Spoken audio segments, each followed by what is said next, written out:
बाजार के उतार चढ़ाव में क्या कह रहे हैं ब्रोकर्स, किन शेयरों पे वहां पर दांव लगा रहे हैं, क्योंकि बाजार भले ही दायरे में हो लेकिन बहुत सारे शेयर अपना दायरा तोड़ रहे हैं। ऐसे ही कुछ शेयरों पे बातचीत करते हैं। हर्ष हमारे साथ जुड़ चुके हैं। हर्ष, आज की पहली कंपनी और सेक्टर बताइए। जी, तो L&T है सबसे पहली कंपनी और आप बहुत सारे सेक्टर्स में डाइवर्सिफाई है यहाँ पर। और आप यहाँ पे देखिए रिजल्ट्स के बाद जो है ब्रोकरेज की रिपोर्ट आई है। जेफरीज ने कहा कि खरीदारी कर सकते हैं आप, और जो लक्ष्य दिया है वो 4,885 रुपीज़ प्रति शेयर के भाव के जो है टारगेट्स देते हुए दिखे। सबसे पहले इन्होंने कहा कि जो कामकाजी मुनाफा है वो कमज़ोर देखने को मिला है Q4 में, और इसकी मुख्य कारण क्या है, यहाँ पे जो इंजीनियरिंग और कंस्ट्रक्शन रेवेन्यू है उसमें कमी की वजह से यहाँ पर जो है डेंट पड़ता हुआ दिखा है यहाँ पे। और ईरान और जो यहाँ पे जो हम लोग देखा कि अमेरिका के बीच में जो टकराव होता हुआ दिखा है उसका असर प्रोजेक्ट्स पे देखने को मिला है। कंपनी की तरफ से कमेंट्री भी है कि जो Q1 और Q2 है उसमें दबाव देखने को मिल सकता है यहाँ पे। लेकिन यहाँ पर जो लक्ष्य कंपनी का एक प्लान था, लक्ष्य 31, उसको लेकर जो है 5 साल का जो स्ट्रेटेजिक रोड मैप है कंपनी उसको बढ़ाएगी आगे, और उनके टारगेट्स जो है वो उनका मानना है कि अचीव होते हुए दिख सकते हैं। ब्रोकरेज ने इस बात को कोट किया है। 2031 तक जो गाइडेंस है ऑर्डर इनफ्लो की वो 10 से 12% तक रह सकती है कैगर के हिसाब से, और रेवेन्यू कैगर को देखें तो 12 से 15% तक ये बढ़ता हुआ दिख सकता है। चलिए ठीक है, एक एक करके यहाँ पे टिप्पणी शुरू करते हैं। और 4885, जी हाँ, ये लक्ष्य यहाँ पर दिए गए हैं। नतीजे हालांकि उतने पसंद नहीं आए बाजार को, 3.5% की गिरावट देखने को मिल रही है। राजेश सर से शुरू करते हैं। राजेश सर, L&T कैसा लग रहा है और जेफरीज की इस रिपोर्ट से सहमत है आप? बिल्कुल 3,700 का वो लेवल है जहां से बाइंग आपको स्टार्ट कर देनी चाहिए। एक गैप छूटा हुआ है, वहां पे आने के बाद ये वैल्यू बाय हो सकता है। कंपनी का जिस तरह काम जिंदा है, इंफ्रा के अंदर टॉपिक है, मेरे हिसाब से आराम से इसको लेना चाहिए। 4,500 तो मिनिमम टारगेट रखने चाहिए। 4,500 के टारगेट रखने की, ठीक, ये बात यहाँ पर निकल कर आई हुई है L&T को लेकर के राजेश जी की तरफ से। अब चलते हैं अगले शेयर जानने के लिए हर्ष के पास। हर्ष बताइए, आज की दूसरी कंपनी कौन सी होगी? जी, सरकारी बैंक पंजाब नेशनल बैंक की बात करते हैं। CLSA की रिपोर्ट है, आउट परफॉर्म की रेटिंग दी है, 135 के टारगेट्स दिए हैं, काफ़ी अच्छे टारगेट्स इन्होंने दिए हैं यहाँ पर। इनका क्या कहना है कि सबसे पहले इनका कहना है कि जो प्रॉफिट आफ्टर टैक्स है, जो एक्सपेक्टेशन ब्रोकरेज लेके चल रहा था उससे काफ़ी बेहतर है, करीब 16% ऊपर है यहाँ पर, ये मान के चल रहे हैं। खर्च की बात की जाए यहाँ पर, या क्रेडिट कॉस्ट की बात की जाए, वहाँ पर दोनों मोर्चे पर जो है बैंक ने काफ़ी अच्छी स्थिति दिखाई है यहाँ पे। लोन ग्रोथ जो है उसमें थोड़ा धीमापन है, लेकिन इनका मानना है आने वाले क्वार्टर्स में और बेहतर दिख सकता है यहाँ पे। कासा रेशो और काफ़ी बैंकों में हमने देखा यहाँ पे दबाव है, लेकिन अगर इस बैंक की बात करें नंबर्स के हिसाब से जो ब्रोकरेज का मानना है काफ़ी संतोषजनक है, स्टेबल है यहाँ पर कासा रेशो की अगर बात की जाए तो। एसेट क्वालिटी में लगातार सुधार हो रहा है यहाँ पर। FY 27 से लेकर 28 तक अगर प्रॉफिट आफ्टर टैक्स का एक अनुमान जताया जाए यहाँ पे ब्रोकरेज के आधार पे, तो इन्होंने कहा है कि भाई नेट इंटरेस्ट इनकम जो है वो थोड़ा कम रह सकता है, उससे थोड़ा सा दबाव हो सकता है यहाँ पे।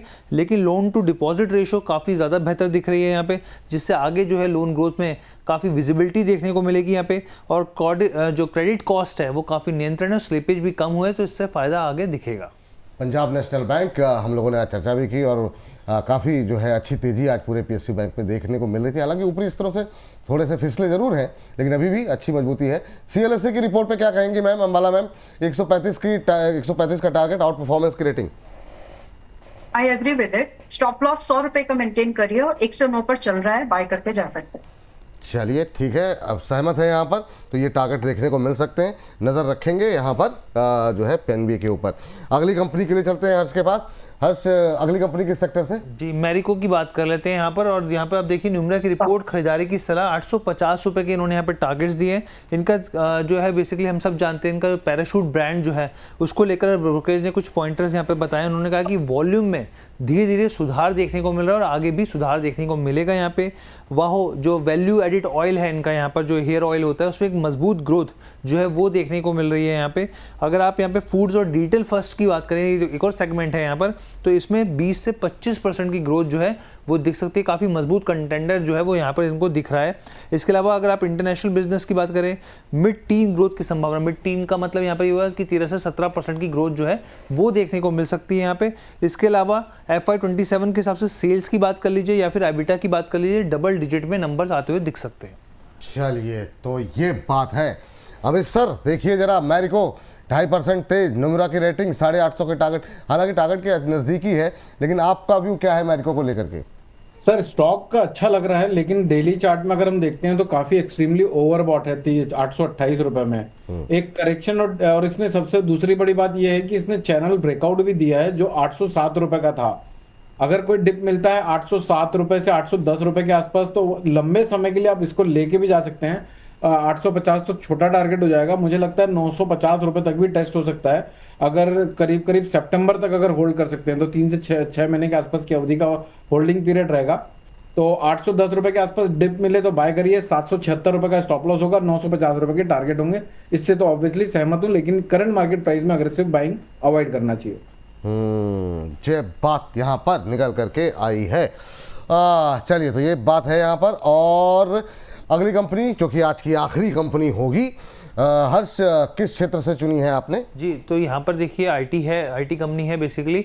कोफोर्ज की अगर हम लोग बात करेंगे यहाँ पर, तो यहाँ पर नतीजों के बाद न्यूमरा की रिपोर्ट आई है, खरीदारी की सलाह दी है और 2100 रुपये तक के इन्होंने भाव दिए हैं। इनका ये कहना है यहाँ पर कि रेवेन्यू जो है कंपनी का वो अनुमान के अनुरूप रहा है, मुताबिक रहा है वहाँ पर। अगर मार्जिन की बात करें तो वहाँ पर काफ़ी मजबूत प्रदर्शन रहा है यहाँ पर। अगर एबिट मार्जिन की बात करें तो एक अच्छा उछाल देखने को मिला है जो काफ़ी पॉजिटिव दिख रहा है। फ्री कैश फ्लो की भी बात करिए, इन्होंने कहा है कि इसमें आने वाले क्वार्टर्स में भी सुधार रह सकता है, मार्केट की चिंता कम होती हुई दिखेगी। अगर कोफोर्ज के मामले में बात की जाए, मजबूत ऑर्डर बुक है यहाँ पर, मीडियम टर्म में ग्रोथ का भरोसा जो है ब्रोकरेज मान के चल रहा है यहाँ पर। और उनका कहना है एआई का जो इस्तेमाल है कंपनी जिस तरीके से कर रही है वो संभावित ग्रोथ आने वाले दिनों में और भी दिखाएगा। चलिए, ये बात यहाँ पर निकल के आई है। और 2100 के टारगेट, कोफोर्ज शानदार नतीजे, नुमरा की रिपोर्ट। राजेश सर, आपकी टिप्पणी 9.25% ऊपर, कैसे देख रहे हैं कोफोर्ज को आप? सर वीकली चार्ट देख रहा हूँ तो क्लियर इसमें मुझे रिवर्सल दिख रहा है। 1350 का वो लेवल होगा जिसके ऊपर वीकली क्लोजिंग आने के बाद एक काउंटर इजीली 1550 से 1700 की तरफ जाता दिखेगा।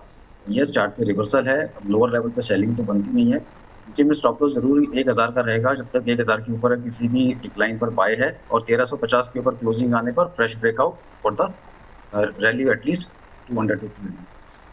Yes, it is a buy. चलिए।